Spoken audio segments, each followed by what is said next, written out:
Coming up on this week's show, Vectrex owners' prayers are answered. Your chance to own one of the 90s most obscure consoles. And we celebrate the C64 community with Jeff Schaap.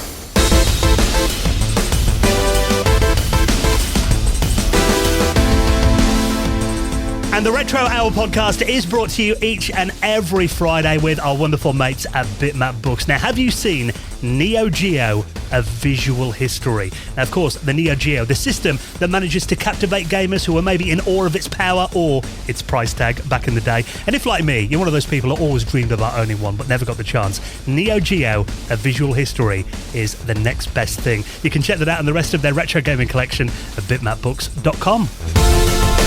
Hello and welcome to the Retro Hour podcast, episode number 394, your weekly dose of retro gaming and technology news with me, Dan Wood. Me, Ravi Abbott. And me, Joe Fox.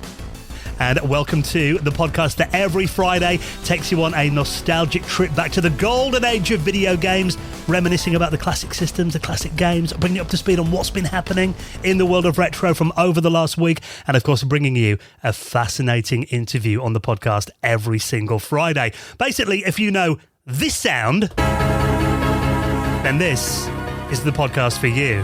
Oh, what is that? Come on, Joe. Is that the Famicom? No. Famicom Disk System. No, it's not. What is that? Call yourself a Sega fan. Oh, it's the Mega CD. Of course it is.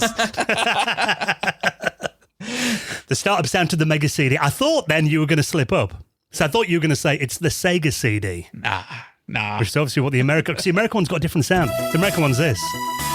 You were ready for the me. Sega CD. Yeah, there you go. I should be saving these for the Christmas quiz, really, which is now only 3 months away, but there you go. So that's what we do on this podcast. We geek out about all things retro, and of course, it's been a very busy week for news, so we'll bring you up to speed on all that in just a minute. And I'm getting ready for an amazing event next week that I'm really excited about, because, I mean, summers for us are generally quite busy. It's turned out over the last couple of years, through kind of no fault of our own, we've generally gone to events probably individually rather than all together. Ravi was over in Norway last month at Retro Messa. I'm actually off to a great little Amiga event that's in a place called Spoleto in Italy next weekend. Now, this is happening on a Sunday, actually, Sunday the 17th of September. It's a day called Amiga Passion. And this is completely different to any of the show I've been to. Basically, it's a really small, intimate group. It's a completely free event as well, where you come along, you enjoy some systems. It's kind of in the vineyard area of Italy. So, you know, there's nice wine, there's nice food flowing, and, you know, it's going to be a really nice, intimate event by the looks of it. And it's all outdoor as well. So it basically looks like something, you know, completely different to any other retro event that I've been to before. It looks quite interesting. So I used to, you know, be into the demo scene and check out stuff. And there was always a Spoletium, which was like the Italian demo party, and obviously, 150 people would attend there, and that was in exactly the same region. So it's probably got a lot of the same people that were there, and that was around 2000 and 1999, and they always had some good demo releases coming out from there. Yeah, because I mean, it's an area of Italy that I haven't been to before, but I mean, I've been checking some videos out. It looks beautiful. Because I'm a big fan of Italy, you know, mainly go for the pizza and wine, if I'm honest. But yeah, I mean, it looks really good. And I think it's generally the people that have been there go back every year. Like Alistair Brimble's coming out there. He messaged me, said I think it's like his third time he's been there now. Mev Dink's coming out as well. So it really seems like a bit of a kind of hidden treasure. Yeah, and that's the Passionate Amiga guys who run the magazine then, I guess. Yes, yeah, I think it is, yeah, that would make sense. So yeah, it was Paolo from who runs the event. He basically got in touch with me, asked if I want to come out and attend it. I'm doing a little talk on the Sunday as well. So yeah, it's just something different that, you know, a nice little way to end off the summer, I think. So if you're anywhere in that region or you can get out there, I believe it is completely free entry as well. So I'll link that up in our show notes. If you want to come along, I'd get there early though, because it only looks like a small little place. But yeah, so looking forward to that. And of course, today we're going to be celebrating another Commodore system, the Commodore 64. Now, this is really interesting because we've talked about the C64 before. We've had guests on who've made movies about retro systems. Generally, when you find a movie like, you know, Bedrooms to Billions, you know, those kind of things, they celebrate the historical aspect of the systems more than anything else, don't they? Yeah, they do, and they kind of look at the games and do a bit of nostalgia and reminiscing, and they're really good because they're interviewing people from back in the day. But the C64 was incredibly popular as well, the best-selling single computer model of all time. And this is a new film that has literally just gone up for crowdfunding this week, and you can watch a 10-minute preview for free on YouTube. That, of course, I'll link up as well. It's a movie called I Adore My 64. Now, the difference about this is, rather than looking at, how the Commodore 64 was made and the programmers that made the games back in the 80s, this is actually a celebration of the Commodore 64 community and what's happening now. So he's done a bit of traveling around North America mainly, and he's spoken to a few people that I'm sure you're familiar with if you're into the 64. Bo Zimmerman, David Murray, the 8-bit guy, Anthony Becker, from Guru Meditation, Leif Bloomquist is in it as well. So this is really, it's looking at Commodore user groups, it's looking at new hardware, people that are making new software, and celebrating what the Commodore 64 community is in 2023. And Jeff, who is the guy behind this movie, he's been a lifelong fan of the Commodore 64, but also he's been a movie maker for 25 years. So that is one big difference between, a lot of the kind of history videos you might have seen before and, YouTube videos, for example, that the production quality of this is super high. If you watch it, it looks like it could be a TV program. It did look really good. Like when they were interviewing people, they were going into the towns and stuff, and there was like this drone footage, and it looks really impressive from that preview that I've seen. Yes, I mean, obviously the Commodore 64, like you said, such a big seller back in the day. And it's really a movie that honours its legacy and focuses on the community that's keeping it alive today. So that is up for crowdfunding right now on Seed and Spark. I'll link that up in our show notes. It's got around 26 days left. So if you want to get this movie over the line, obviously you're going to hear all about it with Jeff Schaap, who's going to be our special guest in around half an hour from now. Obviously, we do a lot of reminiscing and, talking about his memories of the Commodore 64 and a really, interesting look at what the C64 community is today. So hang around for that. And if you want to back that on the crowdfunder, I'll link that up in our show notes as well. So let's get straight into this week's news stories. It has been another busy 7 days in the world of retro. And Ravi, you've been talking about getting a Vectrex for years. And I've got to say, I think you've probably kind of missed the boat now to get a cheap Vectrex. I've given up because these systems are they're not getting any cheaper, are they? Well, if I get one, it's probably going to break, and then I'll have to get another one to repair it. And, I'm kind of moving into the world of emulation now because maintaining a lot of these old machines, it's like kind of having an old car collection. And it's kind of like, I kind of like the idea of new hardware and stuff. Well, at the moment, there is a bit of a shortage for Vectrex controllers, because apparently that is one thing that can break. These controllers, they attach to the front of the machine, don't they? Yeah. And if you want a good condition one, if yours isn't working anymore, they can sell for, up into the high hundreds, to get one in decent condition. But it turns out that someone has seen a bit of a space in the market for new Vectrex reproduction controllers. Yeah, so this is interesting. Like you just said to Ravi, I don't know how much a Vectrex sets you back now, but I know it was at least £400 a couple of years ago, and the controllers are, half, if not more, of that cost. And a lot of them are failing, unfortunately. They're like 40 years old now, the Vectrex. And it's weird because they're actually bolted to the system, aren't they, with the Vectrex? Because obviously, for those who don't know, the Vectrex is essentially, it's a CRT TV, isn't it? With the game console, it's all one unit, and then the controllers are bolted into the front, and there's kind of like a cassette kind of like drawer, which they like sit in, don't they? But yeah, this is really interesting. So you can buy a reproduction, modern controller off a German website called norths.de for €95. Right. So quite a bit cheaper than what they seem to be going for, and they're boasting that they're higher quality. So they've still got the full analog control stick there, and they boast arcade style buttons. So the buttons do look a little bit different. The original Vectrex has got like the more kind of smooth concaved buttons, whereas these are a little bit more kind of like arcade, rounder, kind of like Smarties kind of buttons. The only way I can describe what you'd find on a standard arcade machine. What you'd find on a standard arcade machine. So a little bit different, but yeah, €95, still not massively cheap, but if you've got a perfectly good working Vectrex, but it's got a dodgy controller, or you want a second player controller because, there is 2 controller ports on them to bolt in there, this could be a cheaper, not cheap, but cheaper alternative. And it, as Ravi just said, hopefully this one won't break so soon, if you're buying a brand new crafted one. Yeah, it's interesting. So I'm looking on eBay at the moment, and I can't find any Vectrex controllers on their own. Oh, wow. Probably because, like you said, they're kind of attached to the front of the system. But there are some Vectrex on here, and one sold 2 weeks ago in Blackpool for £200. Oh, wow. Which isn't bad, actually. But then you go a bit further down the list. There's another one here that sold for £1,400. So there does seem to be quite a variation. I imagine, though, the thing is that there's one here, a Vectrex arcade game console controller with games overlays fully working, went for £365 at the start of September. Pretty much all of these are collection only, though, which I imagine for a system that is essentially like it's an all-in-one in a monitor. Yeah. It kind of limits, you don't want to ship these across the country or across the world. Well, you talk about overlays there as well, and I'm just noticing on this site, artshop.de, arcadeartshop.de, they seem to be doing overlays as well for the original controllers. Oh, okay, cool. So, you can stick them on the top of the controllers. And these new ones look like they have maybe different sizes and dimensions. So maybe they'll produce their own set of overlays for certain games with these ones as well. Because I can imagine they're not like cross-compatible.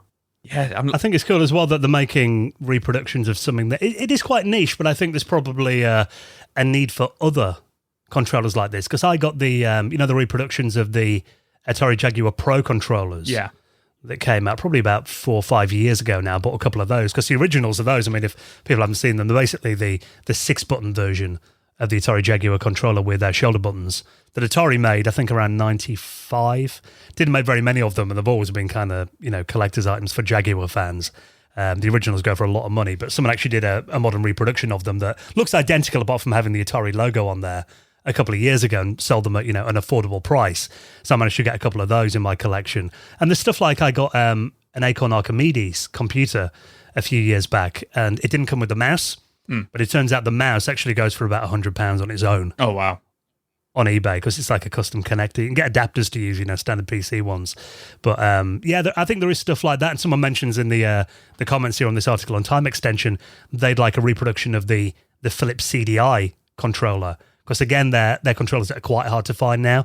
And if you do manage to get a CDI without, one of the kind of game controllers, finding one of those on eBay is going to set you back quite a bit. So I think that's often something that people don't realize. You'll buy a system, and if it hasn't got all the parts, sometimes they can set you back almost as much as the system itself. Yeah, it is interesting looking at the Vectrex listings right now. They are just all over the place. But if you read the descriptions and stuff, it depends what they come with. And it's like some are, like you say, they're selling for £1,000, and it's because they've got the inlays and stuff, like Ravi was just saying. And it's crazy how much more expensive. I know they're not necessarily parts, but these things that are meant to come with it originally, how much more expensive it can make it. Because, like you say, you can go on there and buy it now for like £300, but that is literally the unit with a controller. And if you're willing to drive across the country, yeah. But if you want it with all, a couple of games and all the inlays and, all the manuals and stuff like that, which came with it, or even with the box, straight away, you're tripling that. It's crazy. Yeah, I wouldn't be trusting a Yodel to deliver a Vectrex to my front door. Booting it over the back door for you. Yeah, exactly. So if you have got a Vectrex, the thing is about this, even if your controllers aren't broken, I think these kind of things that don't come along every day, so it's probably worth stocking up if you want to keep your systems going a long time. So looks like they're going to be available any day now, so I'll link that up in our show notes as well. Now, have you got your blankie nearby, Joe? I have. I've got my blankie in my butt. Yeah, going to make you feel all cozy. Got them in front of the fire. You a fan of Rugrats back in the day? I was. Of course I wasn't at all. And anything with talking babies can go away. I hated Look Who's Talking as well. God, what is it with like talking babies and people's fascination? Wasn't there a Look Who's Talking movie where it was a dog? Or did I make that up? Oh, God, I don't know. I don't know about that. Was that a sequel? Yeah, Look Who's Talking 8 or something straight to video. Probably. Yeah. But Rugrats, obviously it was a tea time institution, when you came back from school back in the day. Ran from 91 to 96. Obviously still gets repeated to this day, I think. But there was actually a few video games back in the day, and there is a new one that's coming out that is very, very retro-inspired.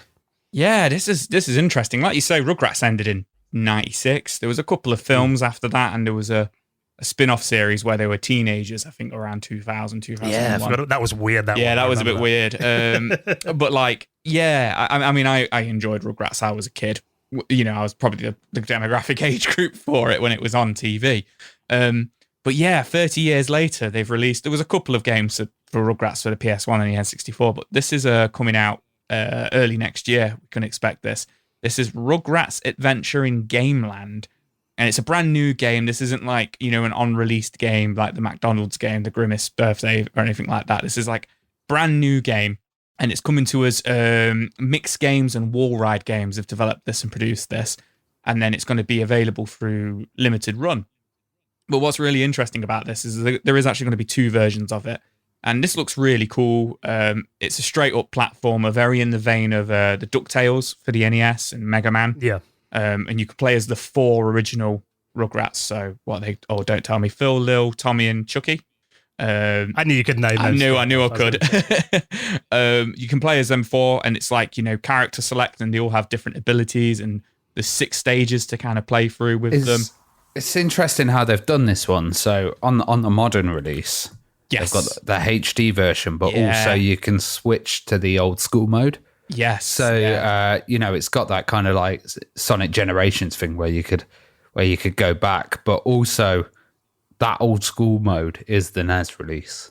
Yes. Yeah. So yeah, exactly what Ravi just said. So it is going to be coming to the NES, fully playable on the NES with the 8-bit style graphics. But if you buy it for the modern systems, which he hasn't confirmed, but I imagine Xbox, PlayStation, PC, Switch, you can press, you know, I imagine it'll be the select or the options button, and it changes it to these beautiful HD and they're based on the cartoon, aren't they? It's like drawn exactly like how it used to look. Yeah, and it's all hand drawn as well, it says. So it looks absolutely beautiful. So awesome that you can get it on the NES, you know, full NES release. It's all fully endorsed by Nickelodeon as well, who, you know, owned Rugrats. Rugrats, I think, was one of their original shows when Nickelodeon launched. But yeah, you get the HD version, which I think is wicked. And it's, like you say, you can switch between them instantly. It does also say that it is going to be co-op, but I don't know if that's like at one time or if it's going to be like Super Mario World, where you kind of take it in turns. You know, when you die, it's the next player's go. Maybe online co-op with the maybe with the modern HD consoles. one, yeah. But yeah, I think it looks wicked. Obviously, if you get the NES version, it's going to come in the old NES box and everything. That looks really cool. Interesting. Like you say, Rugrats, not been around for a while, but obviously it hits the nostalgia. Well, I think it's good that they're addressing old school systems. Obviously, I hate the game, but it's good to see that there's releases covering all these areas. Yeah, and I quite like that. You know, get some new games for your library if you're a collector. Yeah, absolutely. Joel will be running through the front door, throwing his school bag down early next year, sitting on his NES playing this. Absolutely. No, I think I'll probably end up getting it on Xbox or Switch or something, because I do like the look of those HD graphics as well. So. Yeah, we can switch between them by the sound of this. So, just press a button and you can play the old school graphics on your Xbox, you know, really push that power of the Xbox Series X. Absolutely. With the 8-bit graphics into HD mode. It's funny, I was playing the Atari 50 collection on my PlayStation 5 the other day, and I was like, hang on a minute, you know, this system is actually like the most powerful console on the market. Your watch is probably more powerful. It's mental. Exactly. The first thing I played on my Xbox Series X when I got it was the Contra collection. I played Contra. Yeah. What am I doing? Scaled up into glorious 4K. Yeah. So, if you want to get hold of that Rugrats game, I will link up that article. You can check out the trailer as well. Looks really cool. Now, this is something that I don't think I've ever got any hope of having in my collection. You thought the Vectrex was hard to get hold of now. What about owning an ACAN system? Now, I must admit, I'd never even heard of this one before. I'd never heard of this one. And it's interesting because the other day, I had like a really crazy thought of like, I'd love to have every console that was ever released within my lifetime. So I'm like, okay, so I need a Jaguar. And I was like, this is going to get pretty expensive if I decide to do that. Yeah, there's a fair amount of crap there as well. Yeah. You know, when you think about it, like, you're like, oh, there's an Apple Pippin. Like, you start thinking of all these stupid consoles that cost loads of money.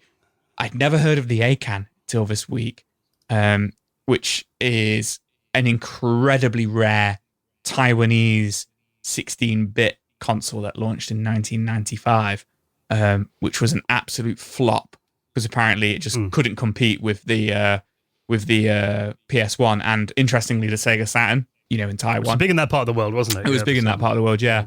And it only ever had 12 games released for it in the first couple of months of it being out before it got canned. And for those who haven't seen it before, it looks a little bit like a Super Nintendo, and it is 16-bit graphics, 2D kind of graphics. Controller-wise, a little bit of a hybrid between a Mega Drive and a Super Nintendo controller. It just looks like a black Super Nintendo, doesn't it? Yeah. But the reason we're talking about this is there is one up on eBay, and it's the same seller, interestingly, who sold the Castlevania Symphony of the Night demo for the Game.com last year, which we covered, which was like a like a developer's cartridge that got found and released. So now he's got a Super Acon.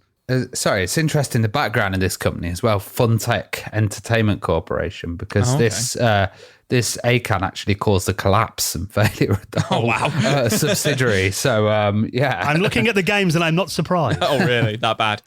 But yeah, they must have gone all in, Yeah, it is based on the same chipset as the Sega Mega Drive and the Neo Geo, interestingly.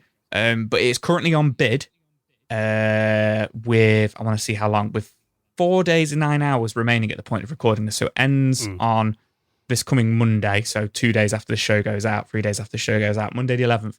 Currently on $990 with 18 bids. Yeah, that's going to go probably up to $2,000 then a bit. Yeah, I mean, it does come with the box, bit of cardboard. It's got 12 games that were released for it. Yeah, it doesn't come with any games though. It's listing, so you can't even play it. You got to go out and wait for the games. I bet there's no EverDrive for that. Yeah, get your Acon EverDrive out. Yeah, but I'm looking. There is a great little video here that you can watch that I'll link up in our show notes as well by Low Score Boy, who basically runs through the games available on the system. I've not heard of any of these. I mean, there might be kind of regional titles like Formosa Duel, a game called Single Fighter that looks like a Street Fighter 2 ripoff. Okay, Sango Fighter, I think that's what it's called. Sango, yeah. Okay, and well, it looks like it came out on the PC as well by the looks of it. He's got a little side-by-side demo. Actually looks like it plays pretty well on the Acon.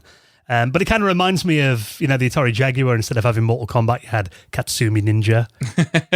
These kind of games that were like rip-offs of big game. There's one called Speedy Dragon on here as well. There's looks like a pretty decent kind of side-scrolling. You know what? I'm looking through the same video now. It doesn't look that bad. It just looks like a SNES. To be honest, there's just no games you'd recognise on here. No games you'd recognise. That's the thing, isn't it? What 3-4 years later, 5 years later, really, in terms of the technology that it's boasting. Yeah. And the pad doesn't look amazingly nice. Like the D-pad on the pad looks like it could be pretty horrible. It's one of those ones where it's all just raised spongy. And it looks. Yeah. I can just tell from the pictures it looks spongy. Yeah, I can as well. I mean, I'm looking at this and I'm thinking, I really want that in my collection. I love anything like this. Anything that's only got like a handful of games. Yeah. I mean, I'm looking at it and it's $200 shipping to our area, Dan. Right. So, you're on 1,100 already. Stay away from the wine on Friday night. So no drunk eBaying for me this weekend. So, it looks really interesting though. If you want something very rare in your collection, I'm just waiting to go on the Patrons Hangout end of the month and someone's bought it. Yeah. Yeah, our patrons, there'll be someone in there who's got, I've got one of those. Of course I have. So, if you want something really obscure in your collection, you can get yourself an Acon on eBay right now. So I'll put that in our show notes as well. Now, talking about patrons, of course, our Patrons Hangout is coming up in a couple of weeks' time. We do these end of the month usually. Last Sunday of the month, traditionally, is the day for our Patrons Hangout. So that'll be coming up on September the 24th. Only a couple of weeks away. And actually, speaking of stuff we do for our patrons, we also do a bonus podcast once a month, of which we've just done episode number 37, the Retro Hour After Hours podcast, where we're talking about our favourite licensed games. Now, I love doing the main podcast, but the After Hours, always such a giggle, isn't it, doing that show? Yeah. And when you suggested licensed games, I thought you only meant movie license, but luckily it's all kind of licensed titles as well, because, there's some really bad movie licensed games out there as well. Of which I picked a couple in my list. So if you want to check that out, if you join us as a gold member or above on Patreon, you will get access to all 37 episodes of that. So lots of listening, a couple of years worth you'll unlock. You also get the normal podcast ad-free. You get extra bonus patrons content every week. We're doing extra 2 or 3 news stories in every single episode. And really the main reason that you're joining us on Patreon is to support this podcast and make sure that we can keep going well into 2024 and beyond. And of course, we really appreciate all the support we get. We do have 2 new patrons who we'd like to induct into the most prestigious high score table in the world of retro gaming. That is, of course, the Retro Hour Hall of Fame. And I'll let you guys induct them in. Hall of Fame. Who we got, Ravi? We have Mark Hill and Ramon, who both joined us on Patreon over the last week. We hugely appreciate your support. And if you'd like to join the wonderful Retro Hours patrons community, all the details are on our website at theretrohour.com. Now, there was one of our patrons a couple of weeks ago on one of our Hangouts who showed us something really cool. This was Matthew, who's a regular on the Hangouts, and he had basically a mini pirate TV station playing around his house where he was streaming. I say streaming, but basically he was broadcasting over the air old episodes of Games Master and Bad Influence and watching them on his CRT TVs around his house. Yeah, he had a little UHF transmitter, which is probably illegal. But we won't grass it up. Yeah, kind of broadcasting in the area, and then he could pick up stuff on the old aerial, and that service has been turned off in the UK. So it's pretty interesting to see. Yeah, I did really enjoy watching Matthew demo that on our Hangout. And I did think, because, I've got a couple of CRT TVs in my house. And obviously, like you said, over-the-air analog television got shut off several years ago here. We're, digital only now. But I thought it would be cool if I could, because that was the way we watched them back then. And, it's all well and good watching Games Master on, my 4K TV, but it's not how I remember watching it as a kid. So I thought it would be quite cool if there's a way that you can kind of broadcast it. I looked at plugging a Chromecast into, one of my CRT TVs and watching it on YouTube, but then it's had the letterboxes on the side, the aspect ratio wasn't right. But if you want to see how to basically broadcast a retro TV channel in your house using the power of a Raspberry Pi, there is a great little demonstration video that's around 25 minutes long by a YouTuber called Irish Crack Party. Just to clarify, that is CRAIC.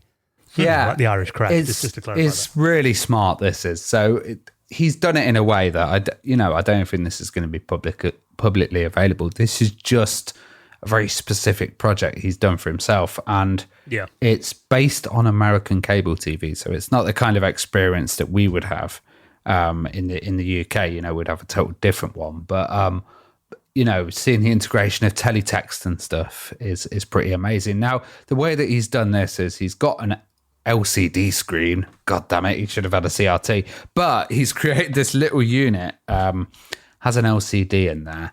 It also has a Raspberry Pi in there. It's got this little channel changer that he's kind of custom built as well. So, you can turn it with a dial and switch between the channels. Now, the cool thing about this is the build that he's using. So there's one called Pseudo TV, which is available where you can make your own TV channel. Is that for the Raspberry Pi then? It's for the Raspberry Pi, but it's also for, I think, the PC and stuff. It works with Plex and Kodi. So, it will find your streaming service and then it will take the videos out. But this guy, he decided, no, that's too modern, and that has stuff like buffering in there.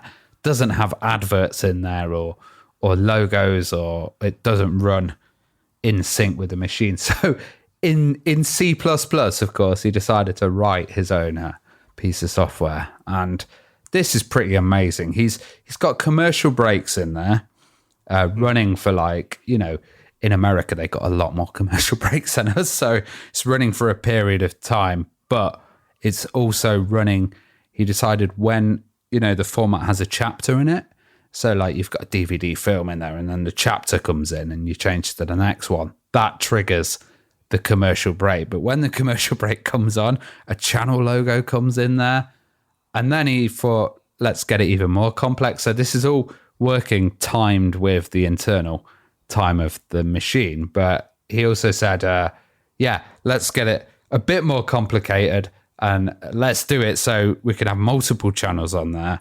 We can kind of switch between them. But also, if it's the time period for kids TV, you're going to get kids adverts, later on. So if it's 3 p.m, you're going to get, you're going to be watching adverts for toys and stuff. Yeah, so he's created this basic unit that is constantly running this content and has commercial breaks and gives you the whole kind of cable experience and how it's delivered. He's even got like an MTV style channel on there with music videos. And you know what? And Beavis and Butthead. I miss that. You know, I miss sitting in the house just watching music videos back in the days with my mates. You look at MTV now and it's all trash. But that kind of music thing, I'd really love to have. I don't know if he's going to make this build available publicly, but he should. Yeah, definitely. I love the idea of just having like one of the sources on your TV or something, just a constant streaming channel.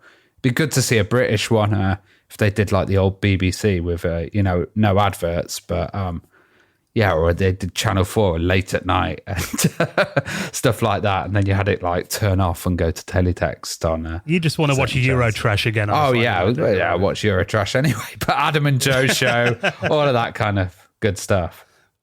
Yeah, I mean, I do love the idea of this. So basically, he's got, it's a 24-hour, stream, isn't it, of classic TV, and he can switch between the channels. That's what I think is really cool. Because, I mean, obviously, I've seen people build their own kind of fake TV channels at home, but the fact that he can basically switch between, HBO on here and MTV, these versions that he's made. Yeah. And it's all kind of running at the same time. So what you would have watched on MTV at 3 p.m. is what's on HBO at 3 p.m. And I'd be interested in watching the American cable TV experience, because I never really watched that apart from seeing videos on YouTube and stuff. I think it would be quite nice having, if they created some kind of database. It could be hard with copyrighted material and stuff, but, having access to the American one and then seeing what was going on in Germany or then checking the UK version, it would be quite cool. Because, I mean, there are some Twitch channels that I watch like this. You introduced me to a great one, the Old-Timey Computer Show. Yes, that's and I keep that streaming in my office sometimes all day, and they just play a random selection of 80s and 90s computer and video games shows back to back. So it feels like a real TV channel, but often, if I've got my monitor on all day and I'm working in here for 5-6 hours doing stuff, I don't want to constantly change YouTube videos all day. So having something like that stream, I think, is really good. So yeah, and he's even also if you just kind of stream these on Twitch, would be good. Well, he's got an algorithm in there which also picks what suited best for that time period and kind of like how a TV channel would be created. And I kind of like the idea of, we've got so much choice of content now, just having that limited selection of a few channels and getting stuff chosen for you is sometimes a lot easier than scrolling through these endless lists of stuff. Yeah, so it looks very, very cool, recapturing that old school TV experience. If you want to check that video out, I will put that in our show notes as well. Now, this one looks really exciting, and as soon as I saw this, I thought, God, this game looks right up Joe's street. This is an action side-scroller called Demon Claw. Now, I mean, there are a lot of these kind of retro-style games around at the moment, but the big thing about this is, not only is it coming out on modern systems too, but they're porting this to quite a few classic systems as well. Yeah, you're not wrong, Dan. You're not wrong. It's definitely up my street. Demon Claw. Very similar look to kind of I think it's called Demon's Crest, Gargoyle's Quest for the SNES. Kind of Mega Drive SNES, 16-bit style graphics, kind of dark, medievally fantasy kind of look, platformer. Mm-hmm. It's coming to us. So we've actually had these guys on the show. They're called Bitbeam Cannon. We had them on about 2 or 3 years ago. They were behind Metro Siege and Cyberjack and big fans of the Amiga. So this kind of started out as by the looks of things, an Amiga game. It's going to be on the Amiga. I think they had a proof of concept demo that they were running when we interviewed them. Yeah.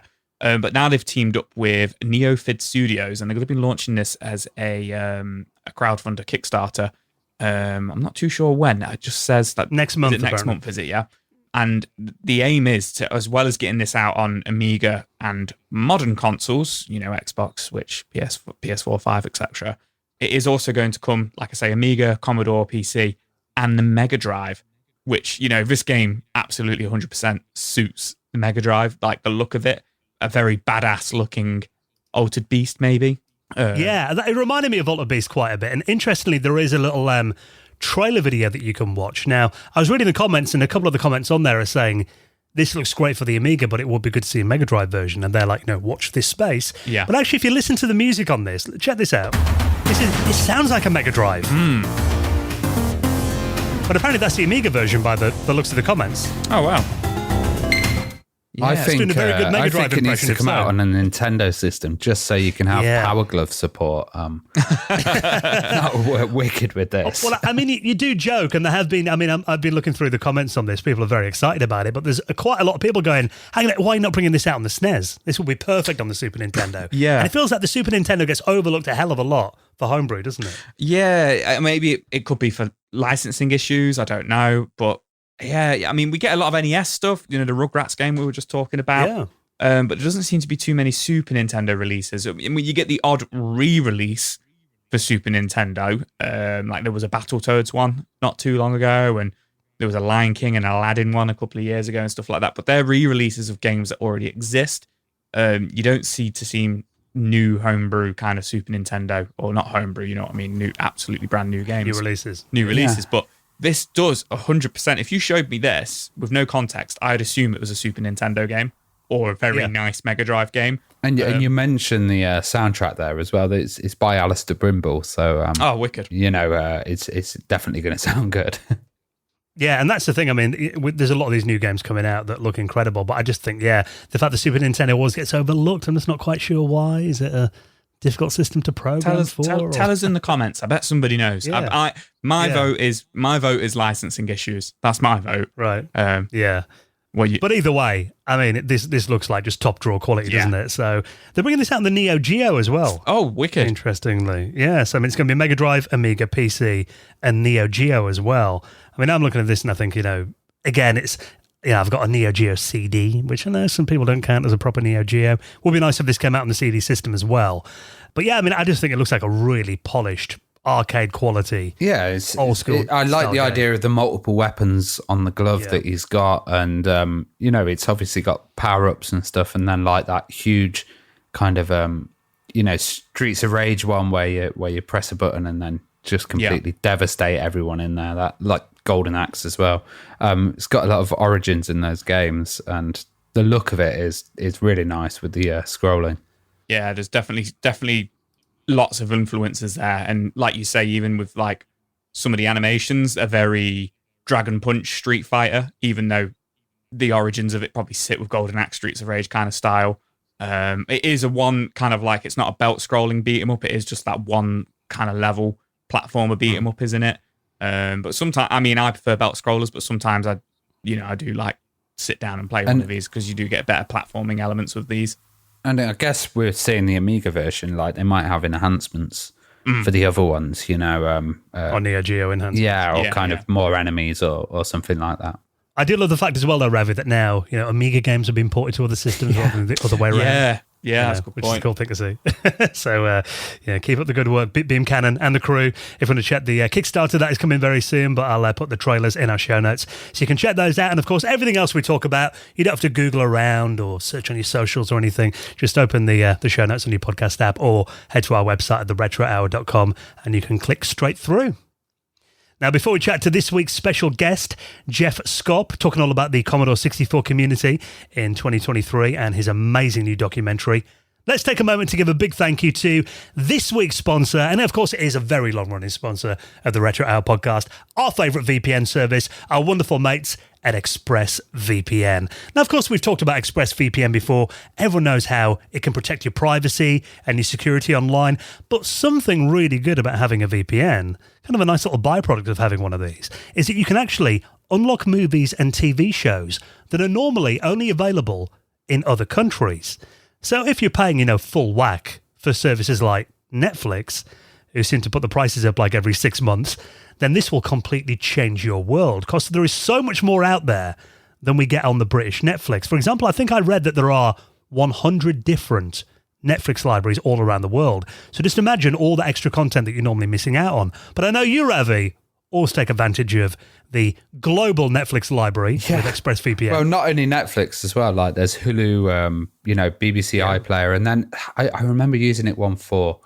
It's called YouTube TV, which is a service that's not available in the UK, but for streaming football, my God, it was good. So I actually used ExpressVPN to go onto the American servers and sign up for YouTube TV, and then watch football 720p, 60 frames per second. Great quality that was. But, Nice. Looking on Netflix in America, there's some interesting stuff, man. I've been checking out Team America World Police, which is absolutely hilarious. If you've not seen it, you need to check that one out. The story of Pixar as well, the Pixar story, which is a really nice documentary. And one that was weird, when I was in Atlanta in America, I walked up a road and they said it's closed. And I was like, oh, I need to get to this shop. And they're like, no, it's closed. I said, why? They're filming Undercover Brother 2.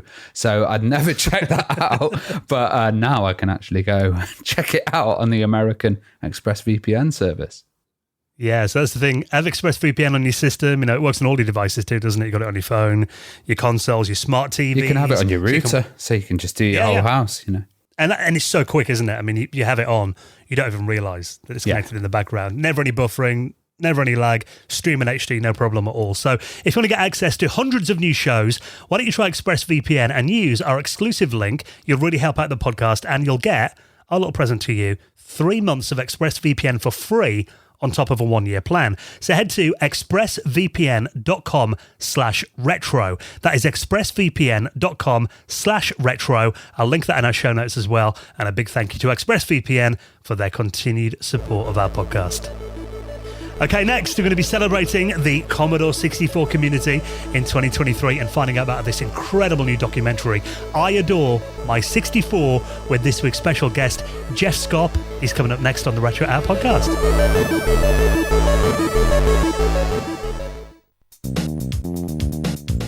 You're listening to the Retro Hour podcast, and it is time to welcome on this week's very special guest. And you know us, we love any excuse to talk about Commodore computers. I've got to admit, even though I love all things retro, Commodore is really where my heart is. And today, I'm going to be talking to someone who's making an incredible new documentary celebrating the Commodore 64. But I mean, you might have seen a lot of documentaries about the 64, covering the history of it. This one's different. This one actually focuses on what's happening with the Commodore 64 today.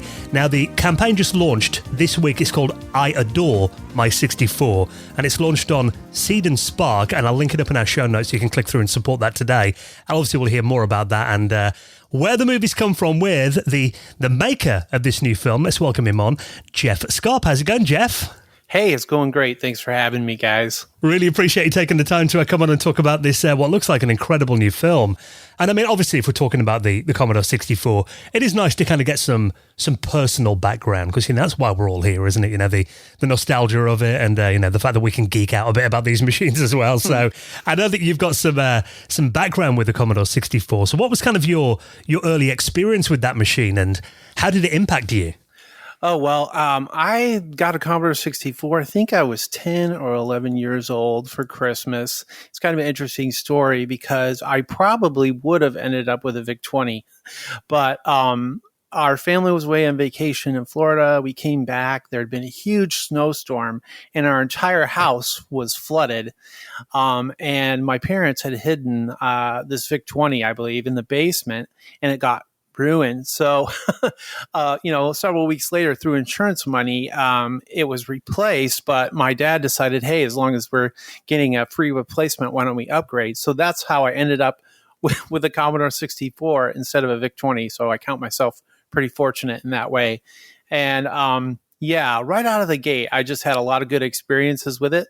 My first game cartridge, I think, was Grid Runner by the venerable Jeff Minter, and nice. started getting into basic programming a little bit, and just really took to it and kept that machine for a very long time. I think all the way almost to high school before it broke. And then I replaced it with a Commodore 64C, and I actually still have that machine today, and it still works. So, in speaking personally, what are some of the most iconic games or software that you'd personally associate with your 64? Obviously, you mentioned, Jeff Minter there. He was, such a legend on that system. Anything else that kind of brings back the nostalgia for you? Oh, yeah. I think the number one game of all time for me would not be the number one game for everybody else, but I tend to really like adventure story-driven games. So probably Below the Root, which is sort of a lesser known title, and then probably more of a well-known title would be Maniac Mansion. that's kind of an eminently popular story-driven adventure type of point-and-click game. And yeah, spent many hours trying to figure that out, and never did get to the end of my own. And I'm just too prideful to use to use a walkthrough. I'm like, I still think, oh yeah, someday I'm going to complete it. But yeah, I've really enjoyed those types of games. And in the early days too, this is, I guess, probably somewhat unusual. I really enjoyed the Infocom text adventure series and played that a lot, especially with a close friend of mine. We just spent hours and hours trying to figure things out, often getting frustrated. Yeah. But yeah, just tons of fun with those titles. I mean, the Commodore 64 had obviously lots of competitors on the market at the time. I mean, over in the UK, Sinclair Spectrum was a main competitor, and it sparked many playground wars at school. Which machine was the best? And I know over in the US, you had systems like obviously the Apple II, and the IBM PC was coming through, Atari 400 and 800. I mean, what would you say the Commodore 64's strengths were? What made it so special compared to those contemporary machines that were around at the same time? Oh, I think in my mind, the graphics and sound really just blew anything else that I saw out of the water. It's interesting how sort of regionalized your experiences can be if you're from that period of time. And when you're talking about home computers, like I never saw an Atari 400 or 800 in the wild as I was growing up. And that's not to say that there weren't people out there that used them and loved them. I'm sure there were. But where I'm from, which is like the Midwest, most of my friends, if they had a home computer at all, it was a Commodore 64.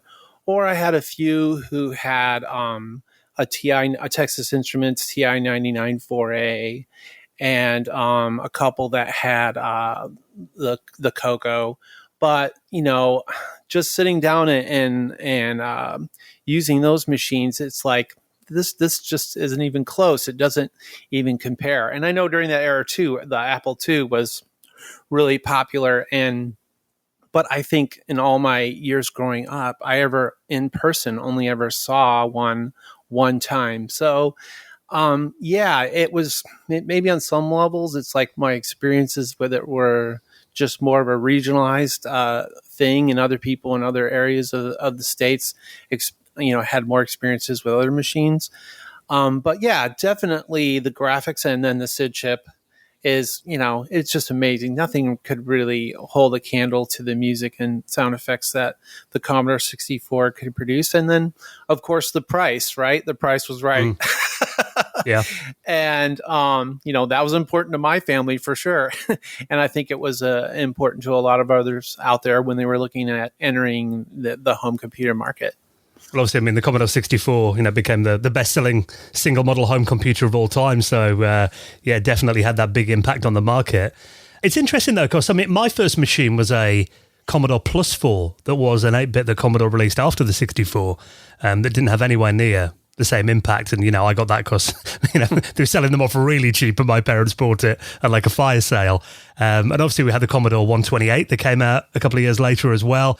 But speaking of those 8-bit machines, why do you think those systems didn't have the same impact as the C64?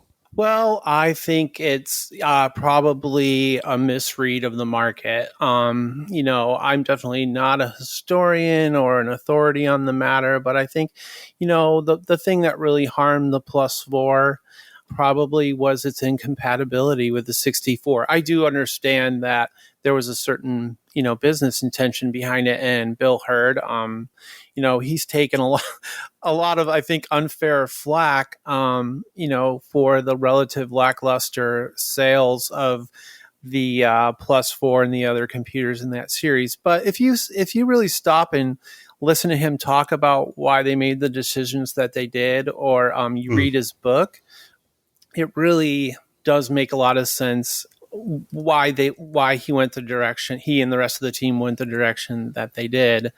And some of it was out of his control. It was people above him, like all of us at any of our jobs. We can put our heart and soul into something, but sometimes the people above us make decisions that we don't agree with and impact the outcome of those projects. So, and the 128, I think that is a great machine. There are a lot of amazing things it can do, and in some levels it's, sort of a 4 machines in one. It has so many different modes. But I think it didn't sell as well as the 64, probably just because it wasn't a 64 and the 64 was still selling during that time. The 64, I think, sold like into the early 90s. And so it kind of, I think, cannibalized its own market, so to speak. That's my guess. But, I think the 128 was, again, sort of designed to meet the need of the business market with its 80 column mode and some of the other features that it had. But I think, if you look back on the history of Commodore, they just had a hard time capturing that market after the PETs, because the 64 was seen as, a video game machine on a lot of levels. And I think they struggled from a branding perspective to get people to take them seriously as a business computer, especially as the IBM PC came into the market. Yeah, and I think every Commodore 128 that I've seen, so obviously you've got that Commodore 64 compatibility mode in there, and they've pretty much all got worn G and O keys and 6 and 4, where people have literally turned it on, typed go 64, hit return, and then just used it as basically it's a Commodore 64. Just because you said, there's all that software out there, wasn't there? So it's, it was just really tempting for people just to use it as a C64. Exactly. And obviously, as the 80s went on, from your perspective and from the research you've done, how do you think the Commodore 64 kind of shaped the gaming industry in the 80s? Well, I think that, and a lot of the interviewees in the film talk about this too, the ones we've interviewed up to this point. I don't think the Commodore 64 really gets the credit that it's due for the influence it had in the development and history of video games. There are so many people who are today involved in the industry because they started on the 64 and they either, played it at home or played it at a friend's house. And that's when a lot of them began experimenting with machine language programming. And, that's a special, that takes a special kind of skill and dedication. But I think that sort of developed a generation of programmers that went on to do great things, not only just in games, but in other, software and hardware design as well. So, the sort of the barrier to entry was high because learning machine language is difficult. But, when you take the time to do that, and I shouldn't talk about it as if I know, because I'm not a machine language programmer, but when you take the time to dedicate yourself to learning it, I think you develop a really high level skill set. And afterwards, any other language, is really just not as difficult. So, I think in that way, the 64 had an impact on that early game development market, and that's continued to pay dividends, all to those companies all the way up to today. So, video games are more popular now than they've ever been. They bring in more money now than they've ever have, and I think when people think about the history of the video game industry, they're more likely to think about Nintendo and Sega and sort of forget about the precursors that led into those consoles even being possible. And so, that's part of what the film is about, is just recognizing the huge history and significance that the Commodore 64 and other Commodore machines had in that era. Well, obviously, we'll get into I Adore My 64 and a bit more about the film itself in a moment. But talking about the 64 community, I remember when I was a kid, it was basically, local user groups were the main way that you get to meet other people that had computers. How has the Commodore 64 community evolved over the years? And what would you say kind of keeps that alive today? Was that kind of a bit of a rediscovery journey for you when you got back into all of this? Oh, yeah. My road back into being involved with the Commodore 64 actually intersects with you, because it was probably 2017, as I was taking care of one of my newborn daughters and spending a lot of late nights poking around on YouTube. I caught a video that you had done about how the Commodore 64 can be connected to the internet. And I was really shocked by that. I'm like, wow, there's still people developing hardware and software. And that's what sort of reignited my interest and passion in getting involved with the modern day C64 community. And once I did, I was shocked. I was just floored by people around the world that are just very much dedicated into keeping the platform alive. And, all the way from the, these huge events where they, demo scene events and coding events and just collector events all over the world, like Canada, North America, all over Europe. I was just floored. I think when I was growing up, we didn't have the internet. So like what was going on the other side of the world with Commodore was sort of unbeknownst to me. And when I sort of re-engaged with everything, 2017, 2018, I was just shocked to start to understand the huge influence that Commodore had on that side of the world.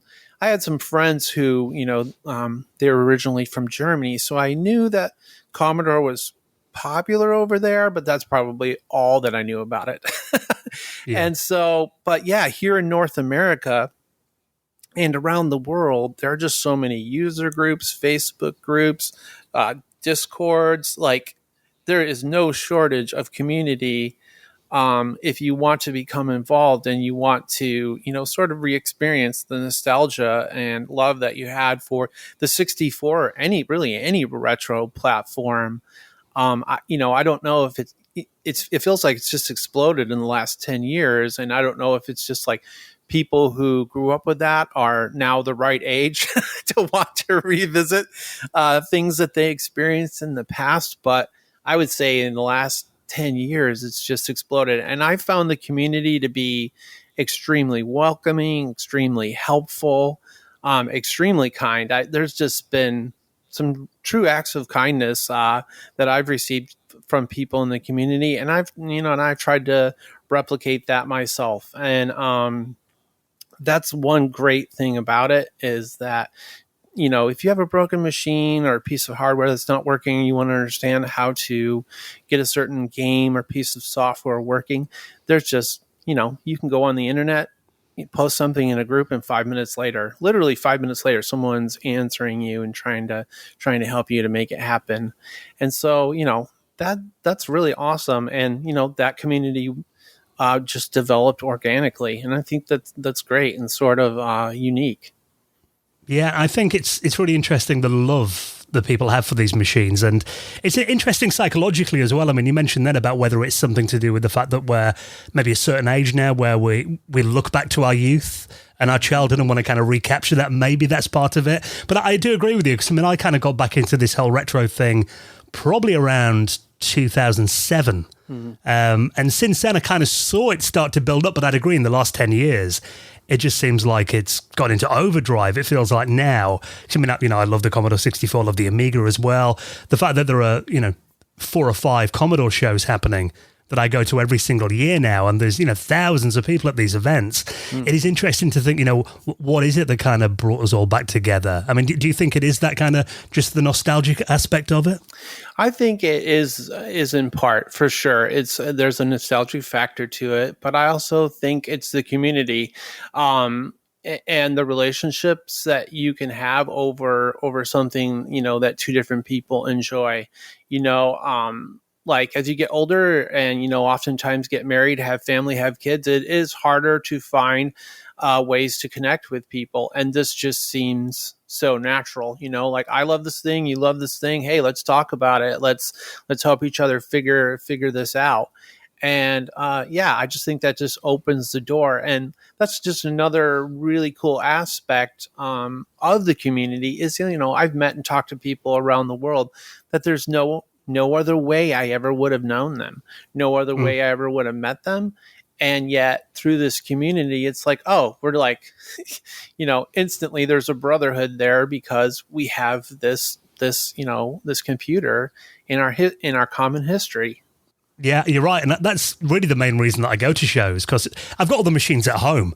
If I attend an event and there's I barely even touch the machines, really it's about the socializing, isn't it? And meeting like-minded people. And, you can talk to someone else in a bar or a cafe, and you mentioned that, you're into Commodore computers. That's it. You can talk for hours. There's like a common interest there, isn't there? So, yeah, you just have friends around the world. It's incredible. But, I mean, speaking of the hardware, because, I mean, obviously at, shows, and I imagine a lot of the communities and the people you visited for the film, you must have seen quite a lot of innovative and unique uses of the Commodore 64. Any, really cool stuff that you've seen during your research? Let's see. I think the thing that I've probably been most impressed with up to this point. So we've interviewed about 4 people for the film, and one of the things that's really just stood out to me is Bo Zimmerman. Not only just because of the huge collection that Bo has, but also just all the work he's done, and some of it that I was benefiting from and didn't even realize. He did a lot of work on the Wi-Fi modem that a lot of people use today now to connect to the internet, and he's also done a ton of work with BBS software and software for GEOS, and so I just am floored that someone who, never worked at the company, Berkeley Software, is out there developing stuff for GEOS and the Commodore 64 and, contributing to the community in that way.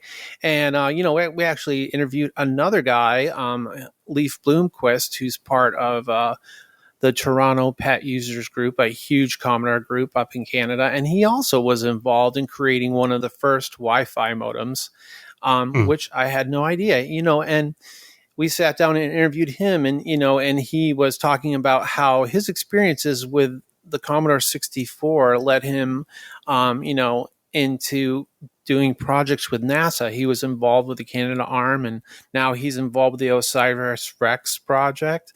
And he credits all that to his early experiences with the 64. So maybe not so much what's really stood out to me is, unique hardware projects, but the experiences that people have been led into and the career paths they've taken because of their early involvement with the 64. Yeah, and I mean, there is so many new games coming out all the time as well. I think, there's been probably more Commodore 64 games in the last 5 years than I remember coming out since the late 80s. And even, I don't know if you've covered this in your documentary, you're planning to, that new the C64 OS, which is like a brand new operating system, a commercial operating system for the Commodore 64. Yeah. Oh, that's funny that you would mention it, because I was just talking about Leif Bloomquist and how we had interviewed him at the Toronto Pet Users Group, because they had an event that was called World of Commodore, and they do that every year in December near Toronto. But another guy who attended that was Greg Nasu, who is the creator of C64 OS, and he gave a talk there, and man, it is really impressive what he has been able to get the Commodore to do on such limited resources. And we did have an interview scheduled with him, but due to some unforeseen circumstances, we couldn't get it in. So we are hoping, if we're funded and we go on to develop the entire film, then Greg is definitely on our list to be interviewed, because that's had such a massive impact on the community, and it is such an amazing OS that he's developed and continuing to develop. Well, let's get into the film then, because I mean, you mentioned on your website that the Commodore 64 impacted the course of your life and actually influenced your decision to become a filmmaker. So How did that journey happen for you? Yeah. So, as I was mentioning earlier, I started out with a Breadbin C64, and that eventually died, which probably doesn't surprise anyone. And then From overuse, probably, yeah. yeah. And then I moved on sort of late in the game to a 64C, but that just, again, goes to show the love that people tended to develop for it.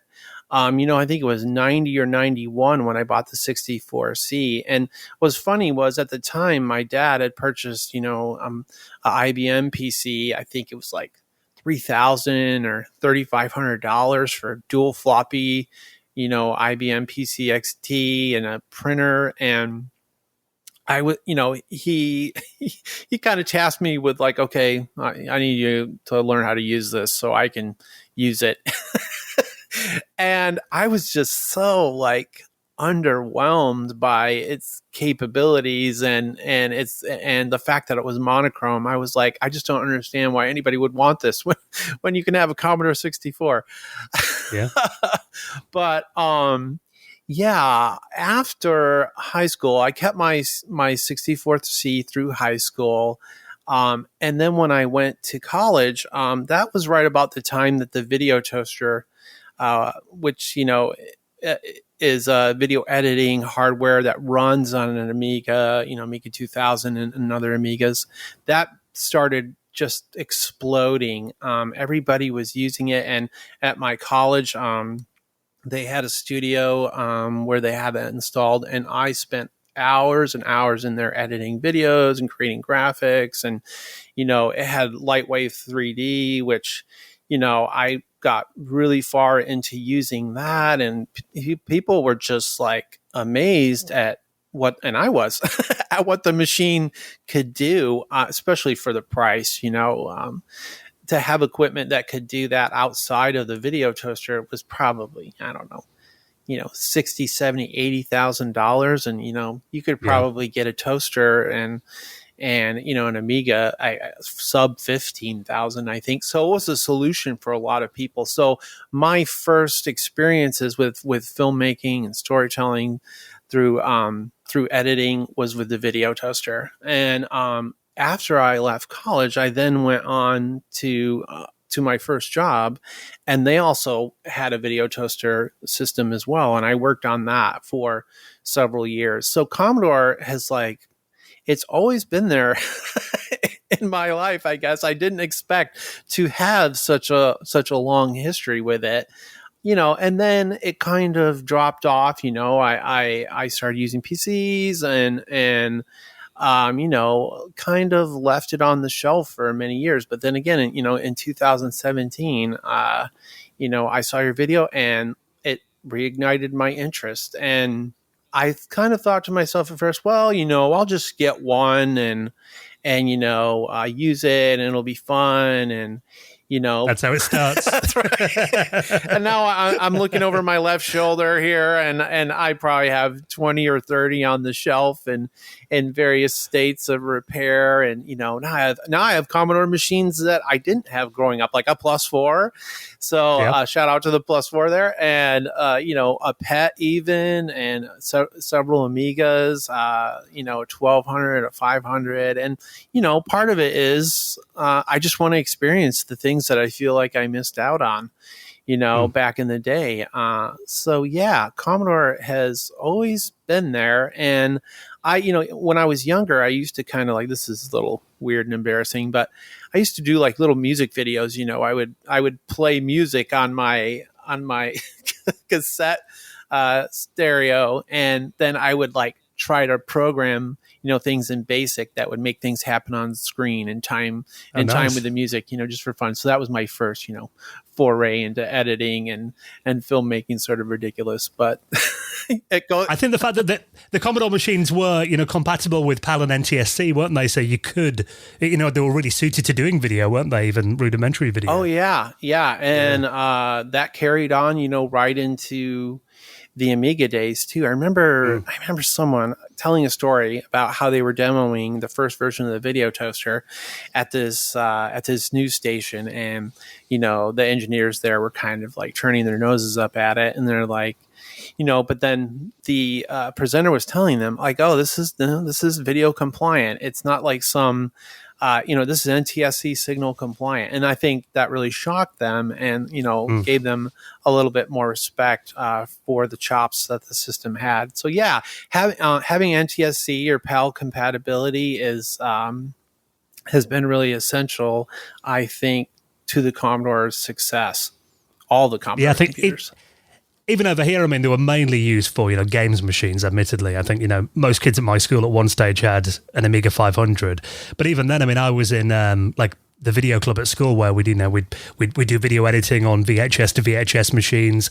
And then one day I told my teacher that the Amiga could do video credits, rolling at the end of the film. So I used to bring my Amiga 500 in and then hook it up, we'd use it for titling basically. So even at that, early days, it was definitely apparent that the Amiga had a step up over other machines. Oh, yeah. Of the time for doing that kind of thing, definitely. But I mean, your film, obviously, we've talked a bit about the historical aspect there, but you mentioned there that you really want to focus on the current community of the Commodore 64 as it exists today. So why have you chosen that angle instead of the usual more historical perspective? Well, I think there's been a lot of good YouTube videos and even some documentaries that really cover in depth the history of Commodore and all the personalities, from Jack Tramiel, the president, to other major figures in Commodore, the company, But there's not a ton out there about what's really happening today. And I think that I sort of had a joy and surprise of discovering that, oh my word, there's this huge community. And there's a desire, on my behalf to let others know about that. I feel like I have a couple Commodore t-shirts and wear them occasionally. And I feel like everywhere I go, someone will ask me, they're like, hey, is the Commodore 64, is that like that computer from the 80s? Yep. I grew up with that. It's crazy. I saw a guy wearing a Commodore CD-TV at a service station randomly about 4 or 5 years ago. Wow. Yeah. So that is very niche. Yeah. And once somebody recognizes that, it's like the stories start spilling out of them. Like, oh, I used to go over to my buddy's house. We'd stay up all night playing video games and drinking Mountain Dew, and it was so much fun. Or I used to call this BBS, or, we did this with it. We did that with it. And it's like, you start to realize once you, sort of pull the cover back, what a cultural impact the machine had. And I feel, a bit of sadness recognizing that that's not the story that history tells. If you ask, I think, the average person on the street today, under 35, if you ask them, what are the computers that really launched the computer revolution, as you understand it, they're going to say Apple. And it's not that Apple didn't have a major hand in it. They did, for sure. But I would argue that the Commodore 64 and other Commodore machines had no less of an influence, no less of an impact, and I think it could be argued had a much greater impact. But it's branding, right? And the winners sort of write history, and so I see it in part too that the film is sort of an effort to write that, invite people into the community, and sort of correct history a little bit. I remember in the 90s watching I don't know if you've ever seen this. I think it was a 3-part TV documentary series. I think it was on PBS out in America, and it was on Channel 4 here in the UK, called Triumph of the Nerds. And it was by Robert Cringely. Yes. And it was around the time that Windows 95 came out. And I remember sitting down watching that, and it was about the history of home computing. And I thought, well, any moment now they're going to get to Commodore and the Amiga. It's all going to be in here. Not a single mention of it. It was all IBM, Microsoft, Apple. I remember even back then being a bit deflated, like, hang on a minute, there was a lot more happening out there than what's being covered on TV. So I do think it is now. It's very good that we can cover that history, that we've got a platform there. I think that's 100% true. And yes, I have seen that documentary. It's so funny to hear you say that because that was my reaction as well. I'm like, what in the world? Like, no mention of Commodore at all. Like, that does not seem right. And, you know, that is really, really prevalent. Like, and that's a perfect example of sort of the effect that, you know, I was talking about just a little while ago. But yeah, it's interesting because, you know, there's some stories out there. And this is another thing we cover with one of the interviewees in the film is there's a story that at one point Jobs tried to sell Apple to Chuck Peddle of Commodore. He's like, yeah, we're going to be worth a lot of money. And, you know, so if you give us $2 million right now, we'll sell you Apple.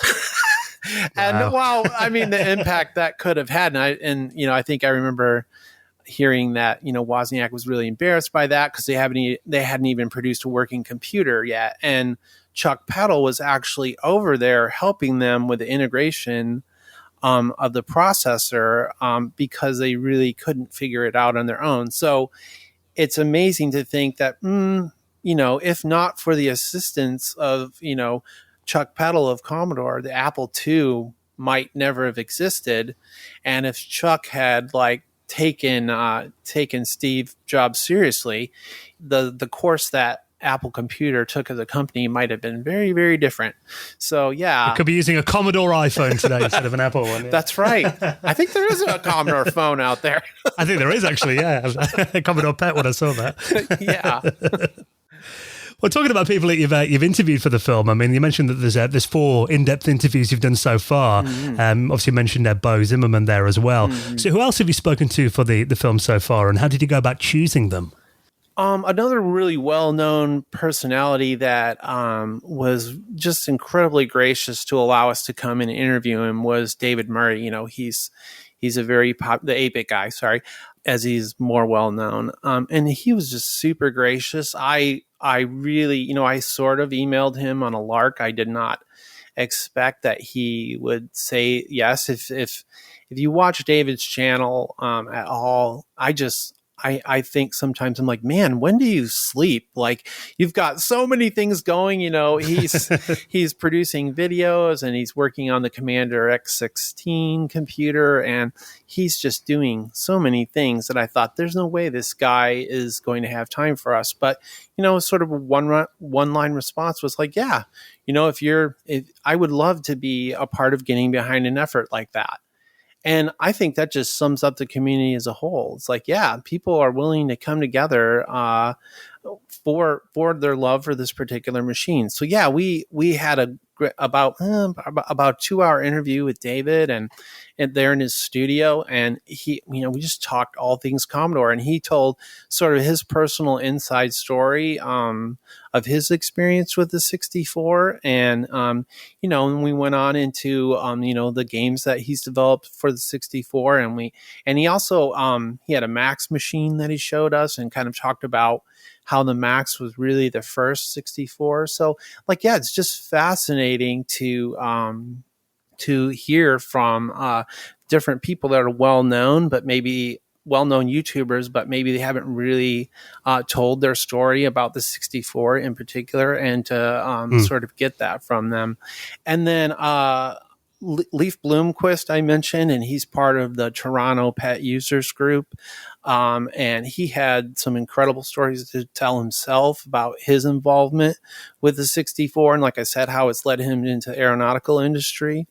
And then another guy that I felt very honored to get an interview from was Anthony Becker, and he is probably better known as sort of the second half of the Guru meditation.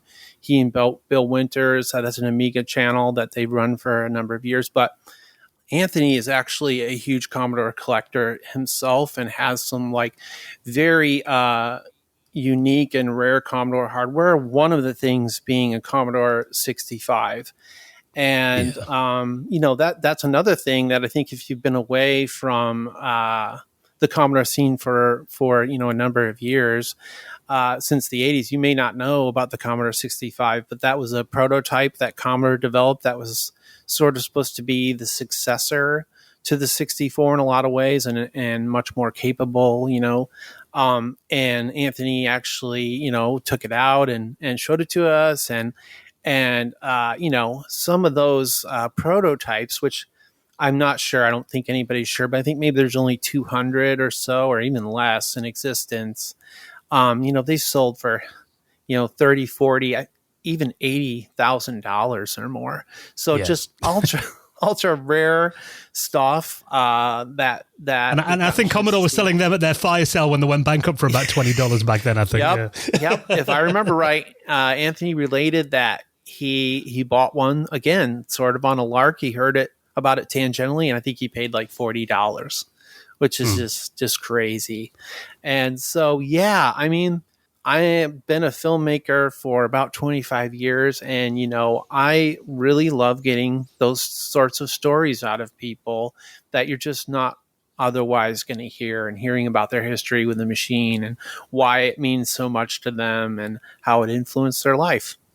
Well, how did you approach, obviously so far, that this section of the movie that you've made so far before the funding is completed, how are you approaching the storytelling aspect of the film and the narrative around the interviews? Well, I really think my approach could just be summed up as storytelling, and it's based on, the person's particular intersection with the Commodore community. You take Anthony, for example. He has a huge collection. So, during our time with him, we sat down first and heard his whole story. How did you get a 64? What path did things take after that? What led you into, your involvement with Amiga stuff? And then, sort of taking a tour of their collection and being able to see some of the ultra rare and just fun things that they have. Anthony in particular has a lot of unusual stuff, early Commodore stuff. He has a Commodore typewriter and some adding machines, and back when Commodore was doing those things. But he also has some really weird and wonderful products that were created after the Commodore's branding rights were sold off to other companies. So he has an MP3 player that's branded as a Commodore, and some other weird and wacky things that he's acquired over time.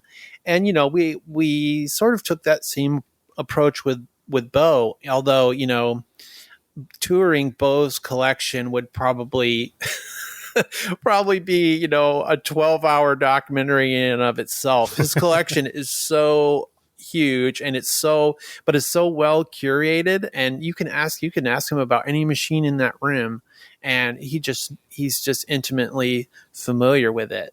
And again, we also sat down with Bo and heard his story, and what kicked this off for you? Why are you just so passionate about these machines? What do they mean to you?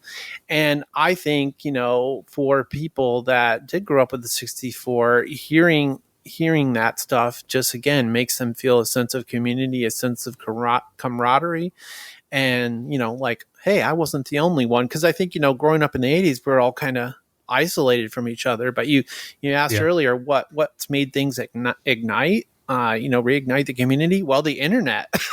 And the fact that that now there's this, sort of virtual space to gather and discover that, oh, well, this wasn't just sort of a thing where I lived. This was a thing in Germany and Poland and Japan and, and South America and all over the world. And it's just really shocking to find out how huge the community is. I mean, if when the crowdfunder finishes, is that kind of a plan to explore a bit more of the global essence of the Commodore 64 community and travel and interview people around the world? Yeah, unfortunately, the biggest expense in the production of the film is, of course, two things: time and money. Right? Every single film out there would like to have more time and they'd like to have more money, what we can or can't do will definitely be controlled by the budget. We had to really spend a lot of time analyzing what is realistic to raise, number one, and number two, what's realistic in terms of time, because we don't want it to be 8 years before this thing comes out. So we tried to scale those things in a way that wasn't going to doom the project to failure at the start. Because I think, it's a mistake a lot of films make is, they have a grandiose idea of what they can do and what they can cover. And then, the budget is way too high and it doesn't get funded, or, it does get funded and it's a massive project that, that would take years and years to complete when you're talking about a small team of people. So, yeah, I think definitely what we're able to do, while we are focusing on North America and Canada, what we're able to do in the other areas of the world that we might be able to feature will definitely be influenced by the amount of funding that we bring in. And we're going, our intention is to do the most we can with the resources that we have, recognizing that everybody involved has full-time jobs. I have a full-time job, and the other three people on the team also have full-time jobs. So, there's a limit to what we can do. And so we want to keep the film within a realistic scope. Yeah, and I think that's really wise to do as well. It's, you've got an idea of what you want it to be like, and keeping things realistic and making sure that, you're delivering something in a reasonable time frame, I think is very important. And obviously, you've put this 10-minute teaser up on YouTube that's already had nearly 70,000 views, and I'm looking through the comments. Everyone is just saying how incredible it looks and they're so hyped for it. Have you had a really good reaction to this so far? Oh, I think the 10-minute preview really shocked me. I was like thinking to myself, if it gets 5,000 views, that'll be like doing in the first month, that'll like be doing great. And we'll probably we'll go on if we get that much. If we don't, then I'll really have to think about it. And I think in the first day or two, it got 5,000 views, and I was like, wow. And then it just kept accelerating more and more and more. And I have to credit one of the guys from the Toronto Pet Users Group.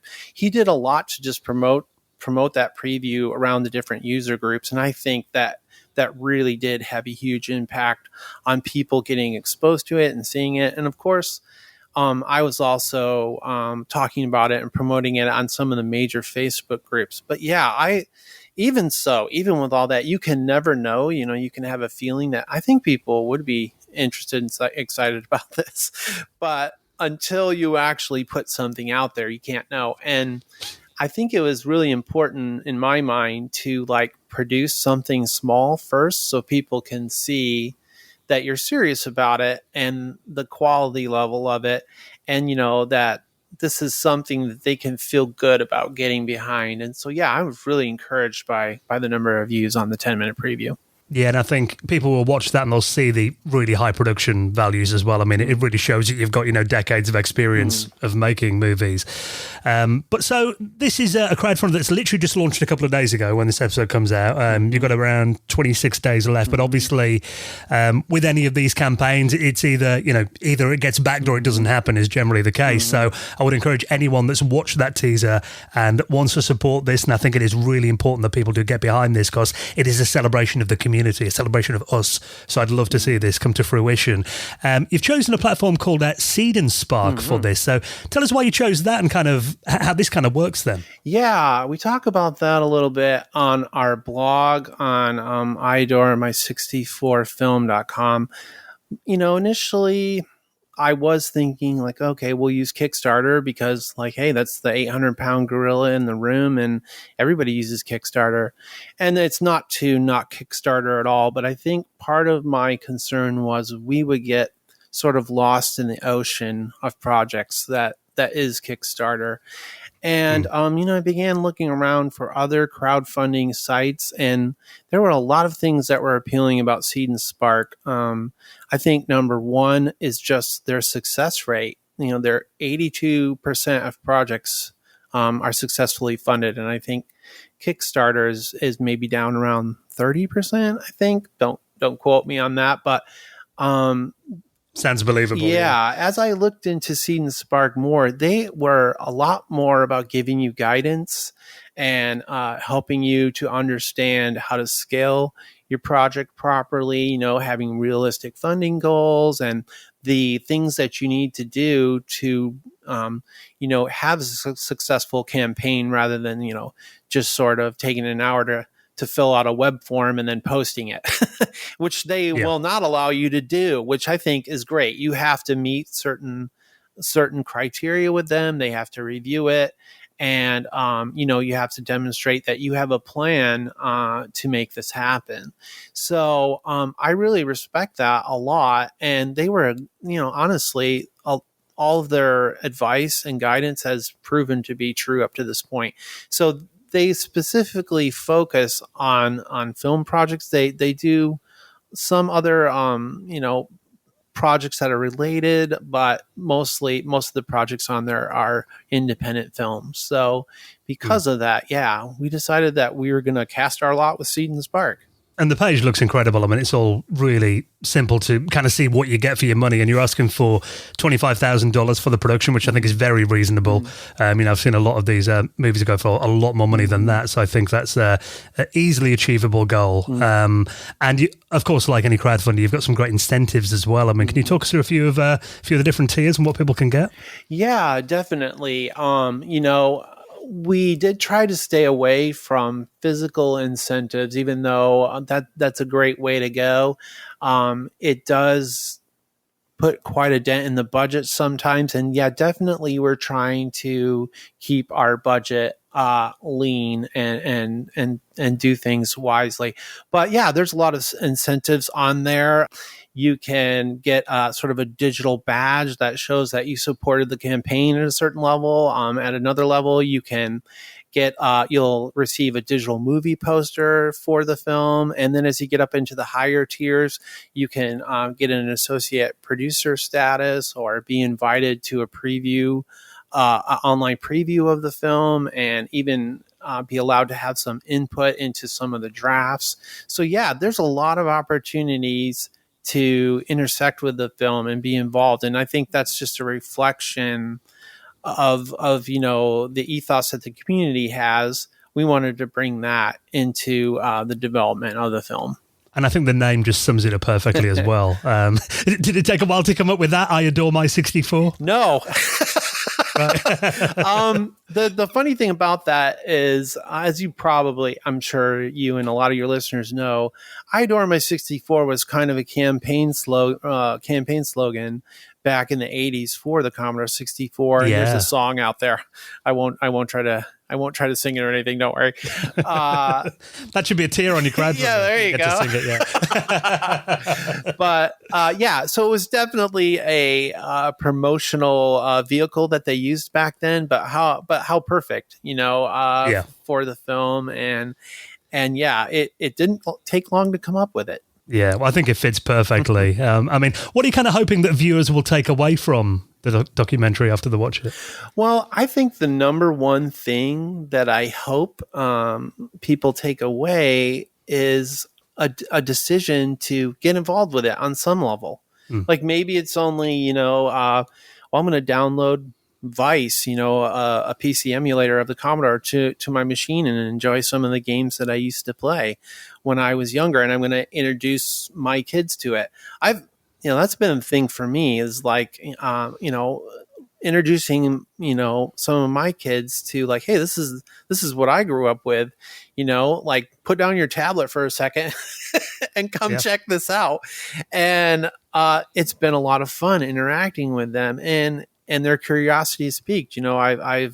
I've taught my daughter some basic programming on it, and that's just skills that you can use throughout the rest of your life. And so, I hope that people's interest is ignited and they re-engage with the 64 and the community that exists out there, on whatever level is right for them. There are some people that are like majorly into repair, and they can, they know how to do soldering and all that sort of stuff. And there's other people that are way far into coding and developing hardware and software. And then there's just people who like, wow, I'd like to have a 64 and just play the games that I had with it before. And, you can still go on eBay today and buy one and bring it home and like relive all the joy. I love that cross-generational thing you mentioned there as well. I mean, I'm looking at the your 10-minute teaser on YouTube. One of the top comments on there is, I'm a Zoomer, but I've got to respect what the Commodore 64 did for gaming and tech, legendary stuff. So I think there is an interest there beyond, those of us who just had it back in the day. And obviously, it's a machine that left an impact on, millions of people and continues to today. So, Jeff, I wish you all the best with this. Obviously, I'm going to link up the Seed and Spark crowdfunder right at the top of our show notes so people can click straight through. I encourage anyone that wants to see a celebration of the Commodore 64 and its legacy to support this project because it looks just incredible. Watch the teaser over the weekend and back this if you want to see the full thing. Like I said, don't leave it right till the last minute because, these things do go by pretty quickly. Having run a Kickstarter myself, the amount of people that contacted me about a month later going, damn, I missed it. Got to still get involved. Back this while it's on. So I'll link it up right at the top of our show notes. And Jeff, it's incredible to see your work on this so far, and I really hope you can take this further. All the best with it. Thank you very much. It's truly an honor to be here.